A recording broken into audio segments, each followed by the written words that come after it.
자, 지금부터 토론을 하게 되는데요. 먼저 오늘 토론자 두 분을 모셨습니다. 소개해 드리겠습니다. 첫 번째 토론자 이종근 박사님, 현재 토지주택연구원 선임 연구위원으로 계십니다. 네, 안녕하십니까. 예, 두 번째 토론자는 박순일 박사님인데 현재 한국사회정책연구원 이사장으로 계십니다. 네, 반갑습니다. 네. 자, 토론은 이렇게 하겠습니다. 제가 한 10가지의 질문을 미리 한번 작성을 해봤습니다. 이 질문에 토대로 말씀을 하시는데, 한 사람이 너무 많은 발언을 하면 곤란하고 서로 시간을 적정히 배분을 해야 되기 때문에 그걸 좀 유념해 주시면 좋겠다는 말씀을 드리고, 중간중간 발제자에게도 발언의 기회를 드릴 테니까 그렇게 미리 준비해 주시기 바랍니다. 자, 첫 번째 질문은 이겁니다. 사실은 이런 그 통계 분석을 하고 추이를 또 전망을 하자면은 그 통계 자체가 신뢰성이 있어야 되고 정확한 통계야 통계 자료가 우리가 신뢰를 할 수 있는데, 먼저 우리나라 주택 관련 자료의 한계와 문제점은 없는가 라고 하는 점에 대해서 토론자께서 좀 말씀을 해 주시면 좋겠고, 이 박 박사님이 처음 모두의 토론회 통계에 관해서 말씀하실 때 KB국민은행 자료는 사용하지 않았다라고 이렇게 말씀을 하셨습니다. 제가 듣기로는 지난 한 몇 년 동안 KB국민은행 자료가 어떤 면에서는 국민들한테 더 어필한 부분도 사실 없잖아 있었습니다. 해서 두 분 토론자께서 이 자료에 관한 얘기를 좀 먼저 해주시면 좋겠습니다. 자, 먼저 이종근 박사님. 주택 가격 통계와 관련된 말씀이신데요. 부동산원의 실거래 가격 통계하고 그리고 이제 기존 KB의 가격 통계 자료가 대표적인데, 아무래도 실거래가를 기준으로 하게 되면은 보다 이제 시장 상황을 정확하게 반영할 수가 있을 텐데, 문제는 이제 이것이 그 평균 가격 내지는 이제 중위 가격을 베이스로 해서 하다 보니 급변하는 시장 상황에서는 시장 현실상을 적절히 반영하는 한계가 있지 않느냐라는 지적들이 좀 있는 것 같고요. 예. 다만 이제 KB 시세 같은 경우에는 현 시점의 그 공인 중개사분들 중심으로 시세를 이제 주로 조사하는 것이기 때문에 시장 상황을 적기에 좀 반영한다라는 그런 장점이 있으나, 경우에 따라서는 거래량을 수반하지 않는 그 매도가 중심으로 이것이 파악될 경우에는 또 이것조차도 시장 상황을 왜곡할 또 여지가 있다라는 점에서 각각 장단점이 좀 있다고 이렇게 보여집니다. 예, 우선 뭐 이 통계에 관해서는 이 정도로 하고 다음 질문을 넘어가겠는데요. 주택시장 현황에 관련된 사항인데, 역사 이래로 문재인 정부에서 그 기간 동안 지난 4, 5년 동안 주택 가격이 엄청나게 폭등을 했습니다. 주택 가격의 급등 원인과 배경이 무엇인가 일부 아까 발제자께서 말씀을 하시긴 했습니다. 그런데 최근에 또 동향들을 보니까 21년 11월부터 상승세가 둔화되고 있다, 하향세로 이어지고 있다, 이렇게 이야기를 하는데, 제가 던지고 싶은 질문은 뭐냐 하면은 계속 이런 하향세가 지속될 것인가 라고 하는 관점에서 실거래가의 급등과 관련해서 우리 박 원장님, 박 이사장님 좀 말씀해 주시죠. 네. 네, 지금 사회자님 말씀하신 것이 이제 결국 지금까지 급등해왔고 아파트 가격이, 그리고 그것이 지속할 것이냐, 그런 것까지 말씀해 주신 것 같습니다. 그래서 지금 그 박지원 박사께서 자료를 잘 준비하셔서 이제 발표하신 그 자료를 보면은 최근 몇 개월간 이제 약간의 하향하는 모양을 보이고 있습니다. 특히 이제 서울이 아무래도 그 가격 인상에 중추 역할을 하니까 서울을 보면 그렇습니다. 그래서 그 서울 아파트 가격을 보면 뭐 오히려 저기 평균적으로는 12월 달에 약간 올라갔었는데 이제 뭐 10월, 11월에 약간씩 이제 떨어졌습니다. 근데 크게 봐서는 아직도 뭐 이 2000 지수상을 보면은 이제 아까 제시하신 실거래가격 지수가 2017년 11월 100이었기 때문에 그래가지고 이제 2000 현재 시점에서의 이제 그 비교를 해보니까 지수 상승률을 비교해 보니까 뭐 2017년 전에 한 800만 원밖에 안 했던 것이 지금 한 1,450만 원대까지 됐다는 얘기거든요. 그러니까 2배까지는 모르지만 하여튼 뭐 2배 가까이 올랐다는 얘기이기 때문에 이게 급등한 것으로 봐야겠죠. 근데 그것이 이제 얼마큼 지금 요즘 약간 조정이 있는 것이 과연 지속될 것인가에 대해서는 아직 저는 불확실합니다. 왜냐면 지금 그 원인이 약간 그 감소한 원인이 이제 결국 그 거래량인 것은 뭐 어차피 수요와 공급이 일치해서 나타나는 가격인데 공급은 비슷하게 있는데 가격이 저렇게 약간 조정되는 거 보면은 그 수요가 급감했다. 그건 아까 박 박사님이 지적하신 금리의 상승 경향 이것이 중요한 영향을 줬으려 봅니다. 그럼 물론 정부의 규제도 영향을 줬겠지만 주로 이제 거기에 있는 것으로 보이고 그리고 실제로 그런데 이렇게 급감한 그 주택 거래량이 사실상 굉장히 크게 감소했어요. 그런데 그 조선일보가 나온 자료에 의하면은 그 서울시 아파트 거래가 2022년 1월 달에 974건이 됐습니다. 그 전년 동원에 비해서 한 6분의 수준밖에 안 돼요. 그 얘기는 거래가 급감했다는 얘기인데 거래 절벽이라는 표현도 쓰긴 합니다만 이런 상태에서 이거를 그 시장의 가격이 전반적 시장이 내려가고 있다 이렇게 단정하기는 참 어렵습니다. 지금 너무 거래량이 작아요. 이 시장 전체에 대개해 있는 수요량에 비해서는 거래량이 너무 작기 때문에 아직은 좀 이르다 그런 생각이 듭니다. 그래서 제가 보기에 지금까지는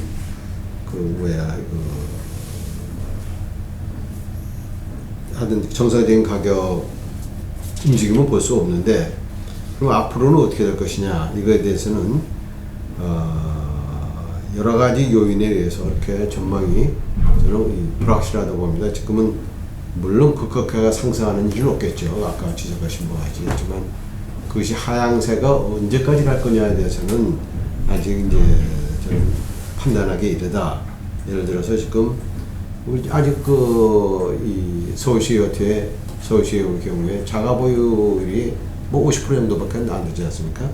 그런 걸 보나 또 지금 이제 주택 공급을 계획을 정부에서 발표하고 매년 50만 원씩 한다 하더라도 그것이 공급하고 계획을 세우고 그것이 이제 소비자들 손에 들어가는 데까지는 시차가 많이 걸립니다. 그 사이에는 그게 변화가 있겠느냐 그런 생각도 들고 그 사이에 또 전월세도 계속 또 증가할 거예요. 전월세 수요가. 그럼 전월세 수요 증가하다 보면 또 이 가격도 올라갈 수 있는 거고요.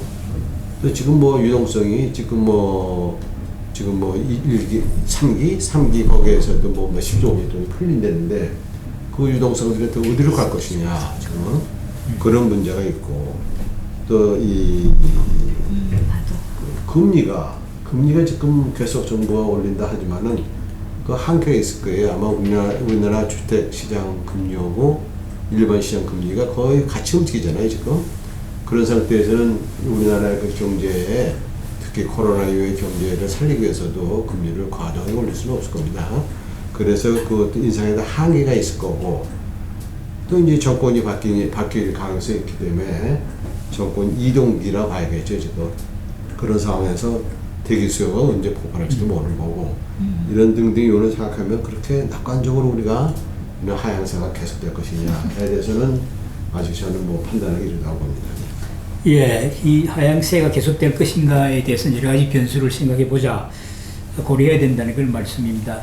두 번째 그 질문에 연관해서 세 번째로 넘어가는데 주택 수요 공급 동향입니다. 2021년 12월부터 전국 모든 지역의 공급이 수요보다 많다. 즉 공급이 우시하다라고 이렇게 분석이 됐습니다. 우리 발제의 내용에. 그러면은 우리가 지속적으로 공급이 수요보다 많을 것인지에 대한 의문이 생기고요. 또 여기에 대한 우리 토론자들의 의견은 어떤지, 그리고 거래량이 감소가 된 것은 나타났는데 거래량 감소란 것은 가격 하락과 직접적으로 연관이 있는지, 아까 잠깐 우리 발제자도 말씀을 하셨는데 이 부분도 우리가 한번 짚고 넘어가야 되겠다는 생각이 듭니다. 혹시 우리 이 박사님 거기에 대해서 좀 박박사님 발표 자료에서 이제 말씀하시는 내용으로 이제 보게 되면은 최근 들어서 이제 정부가 주택 공급 확대에 역점을 두었기 때문에 향후에는 이제 공급이 크게 부족하지는 않을 것 같다, 양적인 면에서. 그래서 이것이 어떻게 보면 이제 안정 요인으로 작용할 것이다라고 이렇게 말씀을 하셨고, 여기에 대해서는 저도 동의를 합니다. 다만 이제 최근 들어서 이런 수급적인 실물적인 수급 측면 외에 금융적인 요인, 특히 금리의 문제가 있고요, 대출 규제 이런 것들이 크게 작용하면서 소위 이제 시장 상황을 이야기할 때 말하는 매도세와 매수세에 있어서 매도세가 좀 더 많은 것 같다. 그리고 또한 이것이 이제 결국은 매도 희망 가격과 매수 희망 가격의 불일치가 있기 때문에 거래량이 이제 감소하고 거래가 잘 이루어지지 않는다, 이렇게 이제 해석이 되는데요. 이것이 이제 가격 상승이냐 하락이냐를 이야기하면서는 거래량이 감소한다 해서 반드시 가격이 상승이냐 하락이냐 어떤 시그널을 줄 것이냐라고 딱 이야기하기에는 좀 쉽지가 않은 것 같고요. 다만 전체적인 시장 상황 속에서, 화양 국면 속에서의 거래량 감소이기 때문에 이것이 이제 향후 가격 하락세로 이어질 가능성이 조금 더 높지 않느냐에 대해서는 저도 이제 동의를 합니다. 다만 이제 장기적 관점에서 봤었을 때 어떻게 될 것인가는 아까 박 원장님께서도 말씀하셨지만은 유동성이 지금 있고요. 금리가 인상되는데도 한계가 있을 것이고, 과도하게 부풀려져 있는 유동성들이 어떤 식으로 단계적으로 체계적으로 축소될 수 있을지 그것도 좀 마땅치 않은 상황이고, 게다가 이제 3기 신도시라든지 이사 대책의 본격 추진 시 토지 보상금이 또 잠복 요인으로 있지 않습니까? 약 40조 규모에 달한다고 하는데, 그러한 또 이 유동성들은 어떻게 또 움직일 것인지, 이런 변수들은 있다라고 이렇게 생각을 합니다. 그래서 쉽게 지금은 상승 하락을 분명하게 말씀드리기는 좀 곤란한 상황이 아닐까. 예, 저도 그렇게 생각을 하는데, 지금 현 시점에서 약간의 하향세 여러 가지 지표들을 보고 이것이 계속 지속될 것이다라고 단언하기는 힘든다, 이렇게 생각을 하는데, 혹시 우리 네. 발제자께서는 어떻게 보십니까? 네, 제가 조금 자료를 잘못 작성한 자료에 대한 오해가 있으실까봐 말씀드리는데, 제가 말씀드렸던 그 어떤 수급 지수라든지 이런 것은 실제 어떤 주택이 공급이 더 많다, 이런 것보다는 매도세, 매수세의 관점에서 보셔야 됩니다. 그래서 지금 상황은 매수보다는 매도가 더 우위다, 그렇게 말씀을 드려야 될 것 같고요. 그리고 오늘 제가 역시 관가했던 거는 그 과잉 유동성 부분인데, 결국 우리 이제 경제학자들이 많이 분석할 때, 시장 분석하면서 그 시중에 자금이 얼마나 많은지 M1, M2 이런 거 쓰는 것 같더라고요. 그래서 시중에 역시 자금이 많고 그 자금이 흘러갈 때가 역시 주택이다 라고 생각하면 주택 가격이 오를 여지가 있는데, 좀 제가 그런 부분을 약간 간과한 거는 맞는 것 같습니다. 그리고 저도 이 그 어떤 얘기를 하면서 가격이 계속 뭐 떨어질 거다 이렇게 얘기를 했다기보다 지금 어찌됐든 꺾였다. 그래서 저는 이 꺾인 것들이 좀 지속이 되려면 이런 부분이 더 필요하지 않을까라는 상황들을 더 어떤 의미로 보면 더 초점을 두고 말씀을 드렸다라는 걸 말씀드리고 싶습니다. 예, 좋습니다. 혹시 뭐 공급이 좀 충분하냐는 지금 뭐 정부 계획대로 하면은 양적으로는 충분하죠.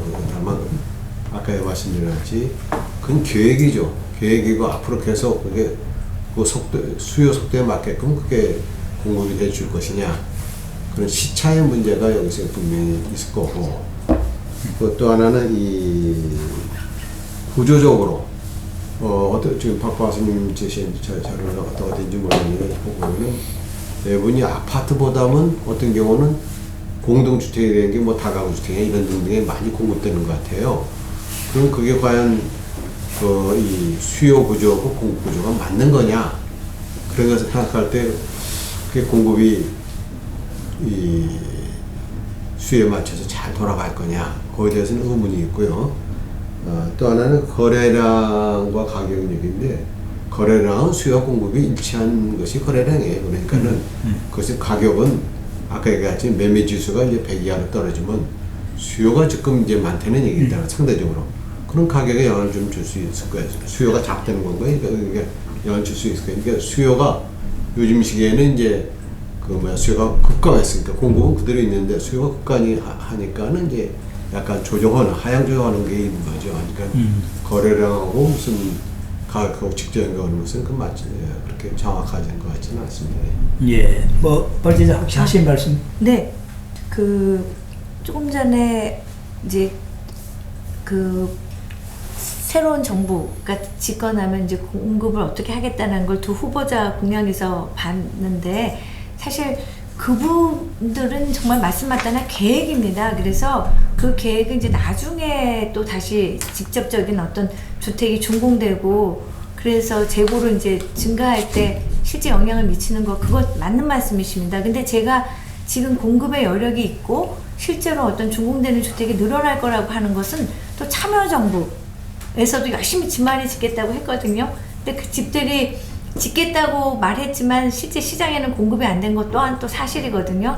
그래서 항상 그 주택 공급은 그 정부가 그 정부의 재고에 기여하는 게 아니라 차기 정부의 재고를 늘리는 데 기여를 하더라고요. 그러니까 앞에 정부가 열심히 노력한 걸 뒷정부가 약간 따먹는 그런 효과는 있다고 말씀드릴 수 있고요. 근데 진짜 아파트 말씀하셨는데 이미 우리의 주택 수요가 아파트에 많이 몰려있고 특히 이제 신혼부부들은 아파트 아니면 싫어하거든요. 그래서 이제 그런 부분들도 사실은 정책 집행자들도 다 알고 있습니다. 그래서 제가 보여드렸던 자료 안에도 보면 이제 주택 공급 안에서 아파트를 별도 분리해서 아파트를 얼마씩 짓겠다. 그래서 아까 제가 앞으로 좀 수요에 대응해서 괜찮지 않을까라고 말씀을 드렸던 거는 서울 같은 경우에도 아파트를 앞으로 한 매년 7만 호씩을 공급될 수 있다라고 이제 국토부가 봤던 전망은 그렇게 했더라고요. 네. 예, 좋습니다. 제가 아주 흥미있는 자료를 하나 제시를 하겠습니다. 주택 가격이 금년도에 2022년 어떻게 될 것인가 부동산 전문가한테 물었습니다. 64%가 올해 계속 주택 가격이 올라갈 것이다라고 대답을 했고 반대로 공인중개사 527명에게 올해 주택 가격이 어떻게 될 것이냐 물었더니 63%가 하락할 것이다. 가격이 떨어질 것이다. 이런 반응을 보였습니다. 자, 여기서 우리가 큰 딜레마에 빠지는데 미래에 대한 주택 가격에 대한 정확한 예측은 어렵습니다. 그런데 실물을 다루는 공인중개사의 의견하고 또 학술적으로 정책적으로 그동안 연구를 해온 소위 주택 전문가, 부동산 전문가들의 의견하고 정반대입니다. 그래서 오늘 우리 토론이 어떤 결론을 이거다라고 내기보다는 그동안의 주택 가격 동향을 분석함으로써 미래를 예측할 수 있고 특히 대선이라고 하는 대통령 후보자들의 여러 가지 공약들이 실현 가능성이 있느냐 여부도 한번 따져보는 이런 시간이 되었으면 좋겠다 말씀을 드리고요. 자, 소비자 심리 소비 심리 지수가 이 증가세가 하락하고 있다는 말씀을 발제자께서 하시고요. 그래 이 부분도 과연 지속적으로 소비 심리 지수가 하락할 것이냐 또 증가할 것이냐 이 문제도 우리가 한번 생각을 해봐야 되고 또 한 가지는 늘 우리가 학자들도 그렇고 많은 언론 매체들이 다루는 것은 주택 가격에 영향을 미치는 요소가 과연 무엇인가? 부분적으로 학자들의 공통된 의견은 한 가지가 아니고 복합적 요인에 의해서 주택 가격이 오르고 주택 가격이 내린다. 자, 우리 발제자께서는 뭐 인구수나 세대수나 소득, 공급 기준권이 맞습니다. 그런데 제가 우리 소비자 입장에서 또 일반 시청자 입장에서 도대체 그러면 그 중에서도 여러 요소들이 있는데 요인들이 있는데 그 중에서 어떤 요소, 어떤 요인들이 우리나라 주택 가격에 영향을 크게 미치느냐에 대해서 질문을 우리가 받는다고 하면 우리는 어떻게 대답할 것인가? 혹시 뭐 두 분 토론자께서 하신 말씀 있으면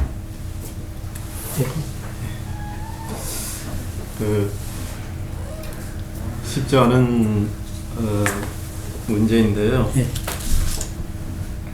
과거 이제 절대적으로 주택 부족이 절대적으로 주택이 좀 부족했던 시기의 경우에는 아무래도 이제 총량적인 측면에서 주택 수하고 그 가구 수를 비교했었을 때 주택 수가 부족하다라면은 가격이 올라갈 수밖에 없는 가장 주된 요인으로 작용했다고 이렇게 생각을 합니다. 그런데 이제 소득 수준도 어느 정도 상당 정도 올라가고 선진국 수준으로 이제 접근을 했습니다. 이미 선진국으로 들어가 있는데 지금 같으면은 절대적인 수급의 주택 수와 가구 수를 비교하는 총량 지표의 비교는 저는 큰 의미가 약화되지 않았나 이렇게 생각을 합니다. 예. 지금 사람들이 이제 중시하는 것은 어떤 곳에 내가 살고 싶은 집, 내가 갖고 싶은 지역, 내가 살고 싶은 지역, 갖고 싶은 주택을 원하게 돼 있고요. 그 주택은 총량적인 주택수와는 무관하게 한정되어져 있습니다. 그게 아무래도 이제는 교통 여건도 중요하지만 교육 여건 측면에서 그 지역이 얼마만큼 교육 경쟁력을 가지는 지역이냐 이것이 저는 중요하다고 생각하고요. 그런 입지적 우위를 가진 지역은 불행하게도 한정되어 있고요. 하기 때문에 아무리 총량적인 실물 수급 측면에서 여유가 있다 하더라도 주택 투자는 어떤 특정 지역으로 편중된 투자가 집중될 수밖에 없는 구조가 아니겠느냐. 자산적인 측면에서의 가치도 있을 것이고요. 네, 그래서 그렇다면 자산적인 측면에서의 가치 이런 것도 중시한다라면은 아무래도 과연 그 지역에 그 해당 지역에 추가적인 주택 공급이 이루어지느냐 마느냐, 말하자면 재건축 규제가 이루어지느냐 마느냐, 또 그리고 이 투자를 가능케 하는 실행 가능성을 좌우하는 것으로서 대출 규제가 이루어지느냐 마느냐, 그 수익성을 판단하는 금리가 어느 정도 수준으로 올라갈 것이 말 것이냐, 이런 것들이 지금 더 중요한 요소가 되고 있지 않느냐 이렇게 생각을 합니다. 예. 사실 토론자께서 잠깐 말씀해 계셨는데 향후에 우리나라 주택 가격에 영향을 미치는 요소 여러 개가 있는데 제가 볼 때는 신도시 그 토지 보상금이 어마어마한 액수입니다. 뭐 40조 원, 50조 원 이런 얘기가 있는데 이게 이제 시중에 풀렸을 때 분명히 우리나라 대부분의 사람들은 여유 자금을 부동산에 투자하는 그런 경향으로 와서 주택 가격에 영향을 미칠 수 있다. 저는 이렇게 생각을 하고 또 금리도 상당히 변화가 이제 있게 되면은 여기도 향후 주택 가격에 영향을 미칠 수 있는 요소가 아니겠냐 이렇게 봅니다. 이게 우리가 뭐 질문을 지금 제가 한 10개를 만들었는데 다 취급하기 힘들고 조금 점프를 해서 전월세하고 주택 공급 전망에 대해서 6번, 7번입니다. 이 전월세 가격 변동의 중요한 특징들을 이제 발제자가 말씀을 하셨고 그동안 주택 가격이 폭등했는데 이것이 전월세에 영향을 미쳤는지 거기에 대해서 우리가 좀 생각을 해봐야 되는 게 뭐냐면, 여러분 잘 아시다시피 임대차 3법이라는 게 있습니다. 막 자동갱신권이라든지 여러 가지가 있는데, 이 임대차 3법이 이 전월세 시장에 영향을 미친 건 분명한 것 같습니다. 제가 개인적으로 생각해 볼 때 집주인의 입장하고 세입자 입장이 다를 텐데, 집주인은 적어도 4년 동안 기다려야 되고, 집값을 올릴 수 없는, 전세를 올릴 수 없는 상황이고, 이런 것 등이 이제 전월세 가격 폭등으로 이어지지 않았겠느냐 하는 생각이 듭니다. 여러분, 이 전월세 폭등에 대해서 혹시 하실 말씀 있으면 기회를 드리겠습니다. 그 임대차 3법 영향 굉장히 큽니다. 근데 사실은 이제 그 실거래 가격 지수를 보면 주택 가격이 오른 것보다는 전세 가격이 좀 더 안정적으로 나왔는데, 그 이유는 사실은 올라간 것들은 그 시세에 반영이 안 되고, 기존 거래 5% 올라간 거래들이 많았기 때문에 실제 가격이 안 오른 것처럼 보이는 그런 그 지수의 어떤 뭐라 그럴까요? 문제점이 있습니다. 근데 어찌됐든 영향을 미친 것은 2019년, 제 자료에도 있었지만 2019년에 전월세 지수가 갑자기 서울에 그냥 크게 올라가는 게 보이거든요. 그러니까 하여튼 이 전월세, 그러니까 임대차 관련된 제도를 바꾸는 첫 해, 이때는 지수값이 안 오르면 그게 이상한 거죠. 왜냐면 앞으로 못 올릴지 모르니까. 나는 지금 이제 그 신규 계약에서는 많이 받아야 되겠다는 게 분명 영향을 미칠 테니까요. 그래서 그 입법이 선한 의도였었지만 결과적으로 신규로 전세를 맺는 사람들한테는 큰 영향을 미친 건 확실합니다. 예. 그래서 이제 앞으로 우리가 여러 가지를 고려를 해야 되겠는데, 전월세 하면은 결과적으로 우리 사회에서 주거 취약계층, 뭐 가난한 사람들, 사회 취약계층이 전월세의 세입자의 대상이 되는데, 결국 이것은 공공임대주택하고도 관련이 되고, 또 앞으로 주택 공급이 어떻게 되느냐에 따라서 영향을 미칠 거라고 봅니다. 제가 입수한 자료에 의하면은 3기 신도시 창릉 신도시의 경우에 실제 입주하는 시기는 어떻게 예측이 되느냐 하면은 2027년입니다. 이번 3월 달에 당선이 되는 그 대통령의 임기 말기에 이 3기 신도시에 입주가 된다 이 말이야. 자, 언뜻 우리가 보면은 대선 주자 공약 나중에 다루겠습니다만은 많은 주택이 공급될 것 같아서 가격이 참 안정되고 하향세로 갈 거다 아니겠느냐 이렇게 생각할 수가 있는데요.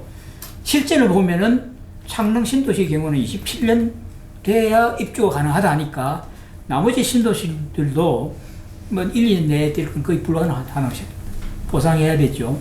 여러 가지 절차를 뭐 우리가 이 박사님 잘 아실 텐데, 그래서 앞으로 공급 전망, 그 다음에 특히 그 중에서도 서민을 위한 공공임대주택이 어떻게 될 것인가에 대해서 한번 토론을 하고 넘어가야 되겠습니다.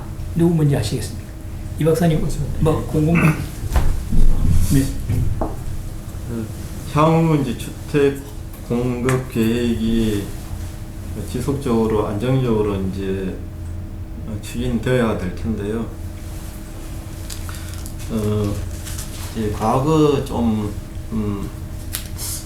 아픈 경험이 있는데, 참여정부 말기에 주택 공급 부족 문제가 이제 가격 급등의 원인이었다라는 인식하에서 2기 신도시 포함해서 대대적인 주택 공급 확대책을 추진했었습니다. 그런데 그 이후에 2008년 이후부터는 글로벌 금융위기의 영향도 있었겠지만은 아주 오랫동안 가격이 하향 안정화하는 그런 상황을 경험했고요. 그 과정에서 2기 신도시가 추진력을 발휘하지 못하고 장기 정체되는 사업이 동결되거나 취소되거나 하는 그런 상황들이 있었습니다. 네. 그래서 향후에도 이제 시장 상황이 이제 만약에 좀 하향 안정화된다 하더라도 또 그 이후의 문제를 생각한다라면은 지속적으로 안정적으로 주택은 공급되고 해야 되는데, 이거 정부가 그런 부담에도 불구하고 만약 하향 안정세가 장기간 지속되는 과정 속에서도 정부가 뚝심 있게 추진을 갖고 주택 공급 확대를 계속적으로 갖고 갈 것인지 좀 그 부분에 대해서 생각을 좀 해봐야 될 것 같고요. 예. 공공건설, 공공임대주택과 관련된 예. 말씀이신데, 공공임대주택은 저는 한 두 가지 문제를 한번 말씀드려보고 싶은데요. 양적인 문제인데, 공공임대주택을 이제 건설을 하든 매입을 하든지 간에 이게 다 수익성이 없는 사업이고 하기 때문에 어떤 형태로든지 간에 재정 지원이 필요합니다. 그런데 기존에는 정부의 재량적 지출의 영역에서 일부 주택 건설 쪽으로, 임대주택 건설 쪽으로 배당이 되었었지 않습니까? 배분이 되었었는데, 윤석열 후보께서 말씀하시는 재량적 지출의 구조조정을 하겠다고 하는데, 네. 그게 쉽지 않았다는 게 과거의 경험이었기 때문에, 그래서 정부의 재정 지출을 최소화하면서 공공임대주택을 건설할 수 있었던 방법이 택지 개발 이익을 활용한 교차 보전이었지 네. 않습니까? 그리고 그 비이클 역할을 했던 것이 LH였었는데, 아시다시피 이제 LH를 중심으로 한 네. 택지 개발에 대해서는 사회적 공감이 이제는 형성되기 힘든 상황이고요. 그렇다면 향후 이제 공공임대주택 건설 재원을 과연 어떤 식으로 확보할 수 있을 것인지, 그 지자체 중심으로 충분히 지방정부 중심으로 할 수 있을지, 예. 중앙정부가 얼마만큼 재정 배분을 해줄지 그 걱정은 좀 되는. 예. 좋은 말씀입니다. 그 첫 번째 공공임대는 좀 충분히 말씀하셨으니까 이제 주택 공급 전망인데, 네. 아까 이제 시차 얘기도 나왔지만은 또 하나 제가 또 다시 또 대표 얘기드리면, 주택이라는 게 이제 상품이에요. 지금 상품화됐다고 봐야 돼요. 그러니까 우리가 총량적으로 몇 호 이렇게 공급한다는 것까지는 의미가 없다고 이제 이 박사께서 지적하셨잖아요. 그죠? 그 얘기는 뭐냐면, 주택에 수요해야 되는 것이 지역, 평수, 인테리어, 그래서 어느 회사 걸 선호하냐, 이거까지 문제가 되고 있잖아요. 그러니까 이게 수요 구조에 맞는 그런 공급이 돼야지. 지금 우리가 주택 보급률이 100% 넘지 않습니다. 서울 사람이 부산 가서 살 수도 없는 거 아니에요, 지금. 그러니까 그런 총량적 지표가 의미가 없다. 이제는 다양한 수요에 맞는 그런 지표를 해야 된다. 그런 의미에서 공공의 역할도 조정이 될 수밖에 없어요, 이제는. 물론 공공이 이제 이 주거 안정을 위해서는 공공의 역할이 어느 정도 개입이 되고, 그것이 몇 프로 해야 되냐, 거기에 대한 여러 가지 있습니다만은, 민간 수요에 대응한 민간의 시장에서의 적절한 대응, 이것이 좀 강조되고, 그 가운데서 이제 임대도, 이제 공공 임대를 직접 지어야 되느냐, 또는 그렇게 공급되는 것에 대해서 정부가 임대료를 지원해 줘야 되느냐, 임대료 보조제도, 이런 등등이 다각적으로 아마 고려돼야 될 거라고 봅니다. 예. 그 공공임대주택 과연 그 제대로 공급될 수 있느냐라고 말씀하신 부분에 대해서는, 저는 누가 당선되든지 한 새 정부의 5년 임기 동안 공공임대주택 물량은 계속 많이 적어도 10만 호 정도는 매년 공급될 수 있을 거라고 생각합니다. 그 이유는 앞에 정부가 그런 의미에서는 여러 계획들을 세워놓고 지금 열심히 집을 짓고 있거든요. 근데 이제 만일에 이걸 공공임대로 안 하고 공공 분양으로 바꿔버린다든지 이러면은 물량이 줄어들겠지만, 현재 어떤 계획은 그게 되고 있는 게 아닌가 하는 생각이 들거든요. 그래서 어찌됐든 이 공공임대주택의 공급 계획은 계속 추진이 되는 게 필요하고, 또 실제로 과거에는 공공임대가 인기가 없었지만 지금은 최근에 어떤 데는 공공임대 분양하는데 입지가 좋은 곳이니까 그랬겠지만 몇백 대 1인 경우도 있었습니다. 그래서 공공임대주택의 어떤 지속적인 공급은 꼭 새 정부가 지켜야 될 약속이 아닌가 하는 그런 생각을 합니다. 예. 사실 공공임대주택 이 이슈만 가지고도 우리가 한 2-3시간 이상 토론해야 할 내용이긴 합니다만, 오늘 전반적인 주택가격 전망 이런 것을 이야기하면서 공공임대주택에 대해서 간과할 수 없다는 그런 말씀을 드리고, 자, 마지막으로 우리가 꼭 짚고 넘어가야 할 부분은 대선 이후에 주택 가격이 어떻게 되겠느냐, 주택 부분이 어떻게 움직이겠느냐. 자, 이걸 우리가 분석하자면은 대통령 후보로 나온 분들의 공약이 도대체 뭐냐. 그래서 아까 우리 발제자께서 핵심은 다 말씀을 하셨습니다.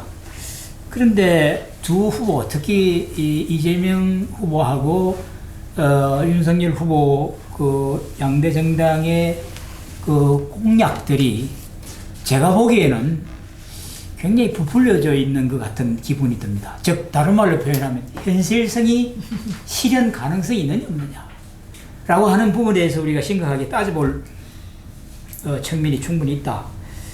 만일 그 공약대로 실현이 된다면은 주택 가격은 안정이 되고 대한민국 국민이 다 안정되게 자기 집을 가지고 잘 살 수 있겠는가라고 하는 이런 희망과 또 어떻게 보면은 비관적인 그런 질문을 다 던질 수가 있는데 우선 먼저 두 후보가 말씀한 공약 중에 실현 불가능하다라고 하는 게 있으면 좀 지적을 해주시면 좋겠습니다. 좀 부담스러운 질문이. 예. 제가 뭐 실현 불가능하다 이렇게 딱 말씀드리기는 좀 한계가 있고요. 아무래도 우선은 주요 골자들을 발표하셨고 실현 수단이라든지 실현 계획은 별도 세부 계획으로 갖고 계실 테니까 그걸 마저 이제 보고 판단하는 것이 맞겠다라는 생각은 합니다. 다만 이제 전체적인 관점에서 이제 우선은 질문 자체가 이제 물량 실현 가능성 문제인데요. 네. 물량 실현 가능성을 이야기하기 앞서서 두 쪽 후보분들께 다 조금은 저는 개인적으로 아쉬운 것이 물량 공급 계획을 수립함에 있어서 어떤 근거 지표를 갖고 수립을 했는지에 대해서 좀 제시가 있었으면 좋겠다 싶은 생각이 듭니다. 특히나 이제 요즘 주택 공급이 부족하다, 부족하지 않다를 이야기할 때 우리가 자칫 간과하기 쉬운 것이 2017년 이전까지는 주택 공급이 부족하다는 이야기들이 사실상 전문가 사이에서도 별로 없었습니다. 그런데 2017년 이후부터 주택 공급 부족론이 나오기 시작했는데 주택 공급이 부족하다고 할 때는 이제 특히 서울의 경우에 주택 수에 비해서 가구수, 그 가구수에 이제 1인 가구를 본격적으로 포함해가지고 1인 가구까지도 이제 주택 수요 단위로 이렇게 다 포함을 하게 되면은 당연히 주택이 부족한 것으로 이렇게 나올 수밖에 없었을 텐데요. 과연 그것이 이제 적합한지에 대한 판단도 사실은 쟁점이 될 수 있는 부분이라서 자칫 그런 것까지 다 고려해서 하다 보면은 공급 과잉 의 문제도 배제할 수 없기 때문에 좀 생각을 했으면 좋겠다 싶은 생각이 들고요. 물량과 관련해서 저는 그렇게 생각을 해봅니다.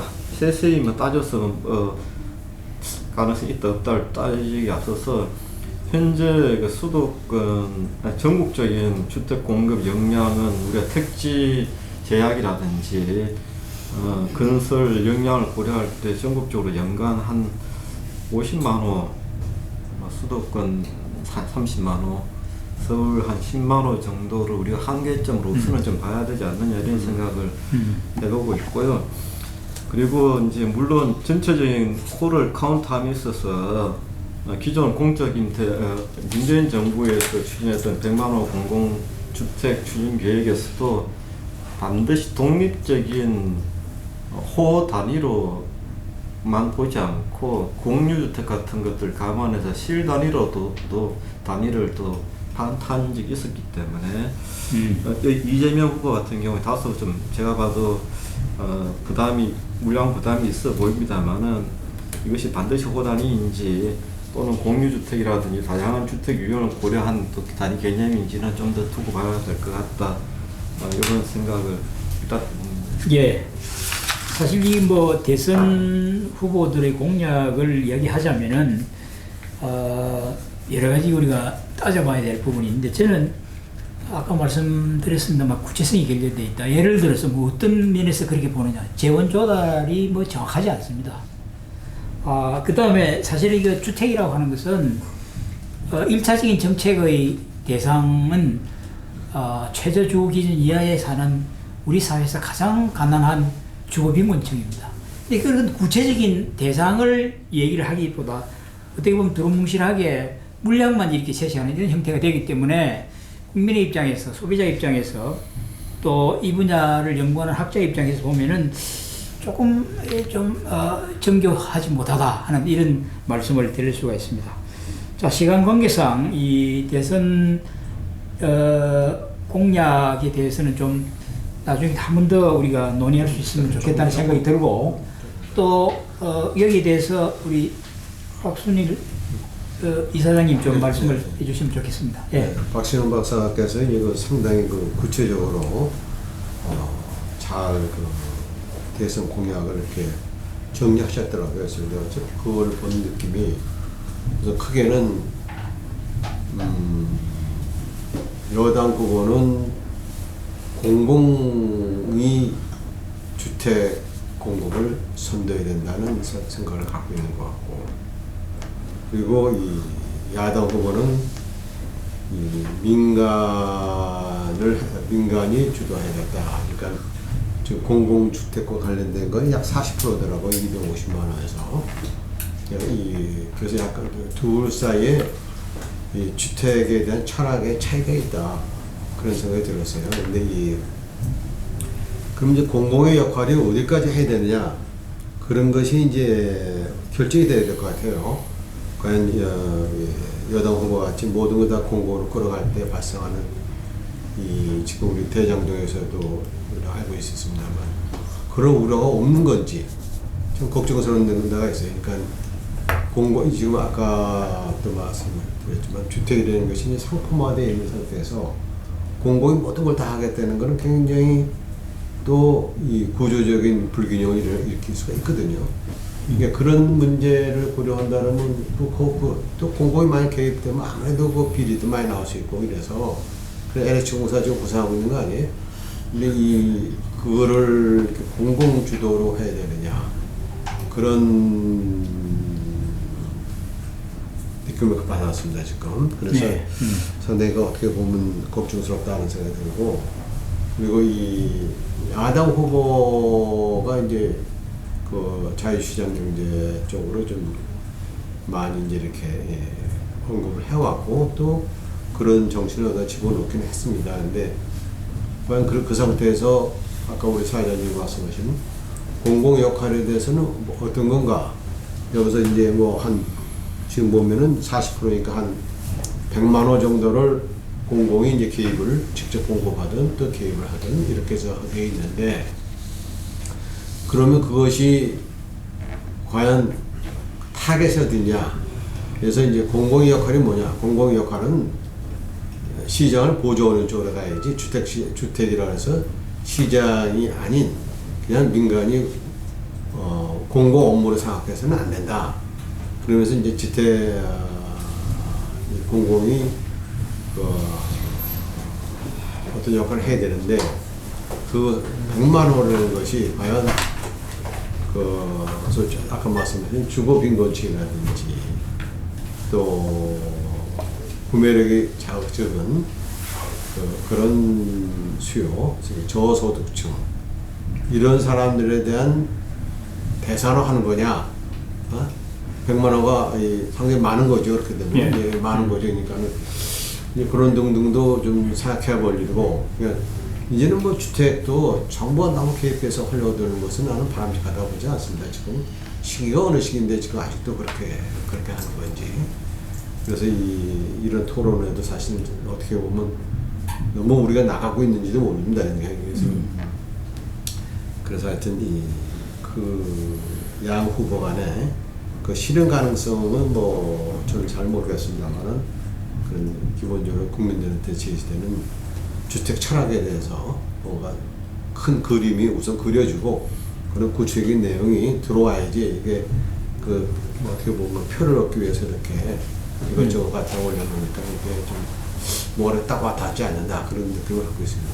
예, 사실 이재명 후보는 공공주도형, 윤석열 후보는 민간주도형 이렇게 뭐 단언적으로 말씀을 하실 수도 있습니다만은 저는 그렇습니다.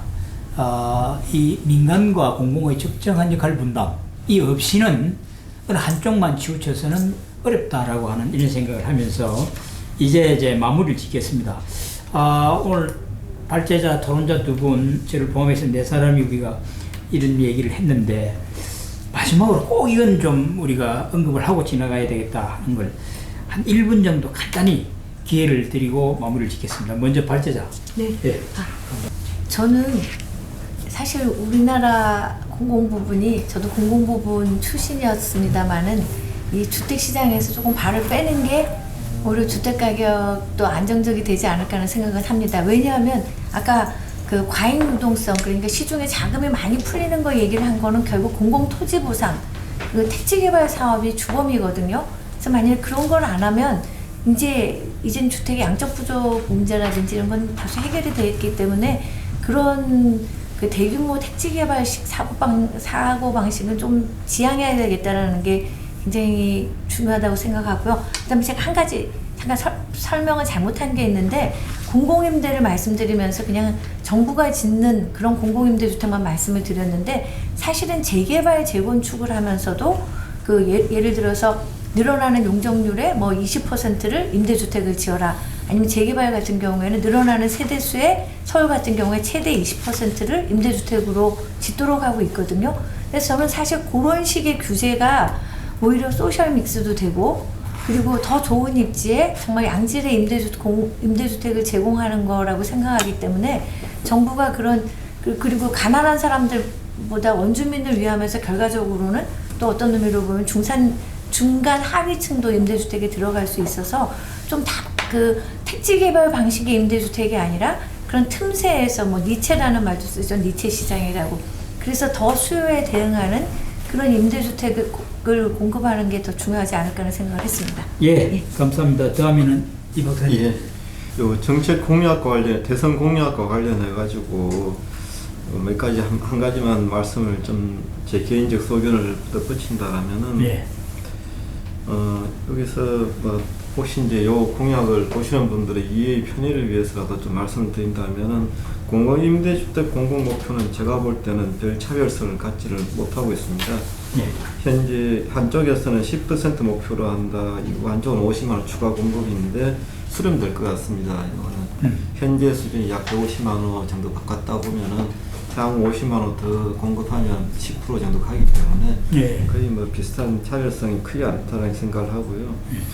이거 공공주도냐 시장 민간주도냐의 부분에서 두 후보의 공약을 비교하면서 좀 차이가 있어 보이는 것 같은데 제가 볼 때는 큰 차이를 사실상 까지 찾지를 못하고 있습니다. 솔직히 말씀드려서 예. 지금 이제 한쪽에서는 택지 공급 방식 다양하라고 했는데 요거는 이쪽이든 저쪽이든 지금은 신규 건설이 아니라 도심지내 쪽으로 택지를 찾아야 되기 때문에 이미 기존 이사 대책에서도 택지 공급 방식은 이미 다양화를 목표로 하고 있고요. 그 방식, 그게 이제 예를 들어서 중공업 지역이니 역세권이니 노후 주거지니 뭐 이런 것들 역세권을 대상으로 해서 뭐 재건축, 재개발, 소규모 정비 사업을 다양한 방식으로 지금 전문가들도 다 기억하기 힘든 다양한 방식으로 지금 추진되고 있는 것이기 때문에 양쪽 다 이것도 별 차별성이 없습니다.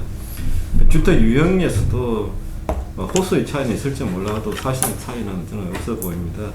다만 이제 주택 공급 방식과 관련해 가지고 한쪽에서는 주택 공급 방식을 다양화하겠다고 했는데 이런 거겠죠. 이제 아무래도 향후에는 도심 내 쪽으로 택지를 찾아 나가야 되는데 그 과정에서 민간 주도로 맡기게 되면은 규제를 전폭적으로 완화해서 민간 주도로 맡기게 되면은 개발 이익을 환수하는데 좀 문제가 있으니 공공부문이 주도해서 저렴하게 공급하고 규제도 건설은 민간이 하는 거죠. 어디까지나 건설은 민간이 하는 건데 공공주도로 일정 정도 환수할 수 있는 방안들을 인센티브와 더불어서 환수책에 동시에 제시하겠다. 이게 이제 지금의 공공주도 개념이지 공공부문이 직접 개입하겠다는 개념은 아니니까. 그래서 양쪽을 구분할 때 전면적인 규제 완화와 시장 기능 중심이냐, 아니면 상당 정도의 규제를 통해서 환수도 동시에 병행하느냐, 저는 이 차이가 더 본질적이지 않냐 이렇게 생각합니다. 예, 잘 알겠습니다. 자, 우리 저 네. 기사님. 예. 제가 결국 이제 서울과 수도권이 주택 문제 이제 핵심이니까 이거를 어떻게 이제 잘 맞춰가느냐 이거 아닙니까? 그러니까 지금 이제 공급은 뭐 열심히들 뭐 짓겠다니까 뭐 그렇게 믿고, 다만 이제 이것이 어디다 어떤 모양으로 짓 거냐 이제 이게 문제 아니겠어요? 그러니까 수요를 지금 말씀하신 도심에다 다 갖다 줄 수는 없는 거 아니겠습니까? 그러니까 수요를 좀 분산을 해야겠다. 그러니까 그래서 서울만 해도 도심권, 강남권, 또 동부권, 서구권, 뭐 강서권 이렇게 등등해서 분산해서, 그런 분산하는 그 사람들이 갈 만큼 좋은 집들이 있고 좋은 문화시설이 있고 교육시설이 있어요. 제일 중요한 게 교육 아닙니까? 교육시설이. 그래서 전반적인 교육정책, 문화정책, 그리고 주택정책 모든 게 통합적으로 해서 움직여서 그래서 해나갈 때 그것이 성과가 있을 것이다. 그리고 더 나아가서 수도권에서도 거점별로 이렇게 그 살만한 주거지역을 개발해서 그래서 뭐 누구나 그걸로 가도 될 수 있는 정도로 만들어야겠다 생각이 들고요. 또 하나는 그 지금 말씀하신 그 공공의 역할이 이제 집을 직접 공급하느냐, 또는 가격을 보조해 주느냐, 또는 이제 규제를 통해서 이 기획을 해야 하느냐 이런 얘기인데요. 어차피 도심 개발이라는 것은 공공성이 안 들어갈 수 없죠. 이해관계가 많이 있기 때문에. 그럼 공공이 어떤 역할을 해야 되느냐, 그냥 민간업자한테 맡길 수는 없는 것 거고, 그러면 거기에 가치를 창출하면은 그걸 어떻게 이해 당사자들이 잘 분배해서 가져가게 하느냐, 그것이 정부가 할 역할이죠, 그죠? 근데 그게 좀 잘 안 되고 있어서 정부가 손을 놓고 있는데, 어차피 수도권이고 뭐 여기 또 뭐 전체 역세권에 뭐 개발하려면 공공이 그런 이해관계 대상자들의 이익 배분을 잘 할 수 있는 그런 가치, 그런 것들을 발견해 나가야 될 겁니다. 예. 잘 들었습니다. 오늘 토론을 마무리하면서 제가 몇 가지 뭐 길지 않게 간단히 말씀을 드리면은, 정부는 그동안 규제 일변도로 지속되어 왔습니다. 문재인 정부는 아니라 그 역대 정부가 주거 부분에 있어서 엄청난 규제를 했습니다.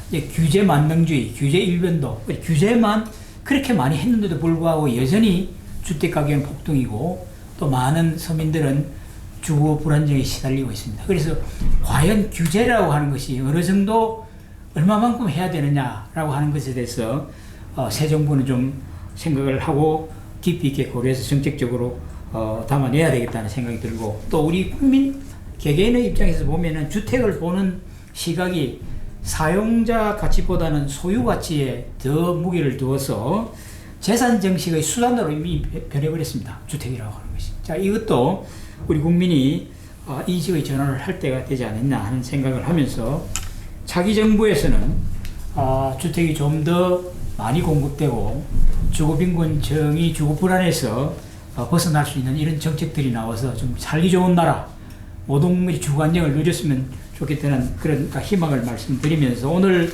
발제하신 박신영 박사님, 두 분 토론자 이종권 박사님, 박순일 이사장님께 감사를 드리면서 오늘 토론을 모두 마치겠습니다. 대단히 고맙습니다.